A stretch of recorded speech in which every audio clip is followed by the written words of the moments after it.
Ош облусунун Өзгөн районуна караштуу Оргазган айылынын тургундары ардактуу апакебиз Сулайманова Анарды 69 жаш сыйда жүргөн маарекелүү жашы менен биргеликте небереси Зарипбекова Саламатты 30 май удаа келген туулган күндөрү менен куттуктайбыз.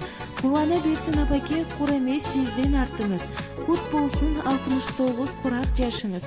Тоодон аккан булактай кут сиз менен кирип турат. Бак дүлөтүбүздүн башаты адамдык асыл сапатыңыз менен жашообузга жарашык бактылуу узак өмүр сүрүңүз. Саламат, өмүрүң өз нугунда агылып, жакшылыктар жаңырып, катар жүрүп канча жашка толсоң дагы жакындабай алыс жүрсүң карылып. Биз силерди ар убак ден соолукта, амандыкта болушуңарды тилеп, бактылуу болушуңарды каалайбыз деп Москвадан уул кыздары келиндери куттукташат.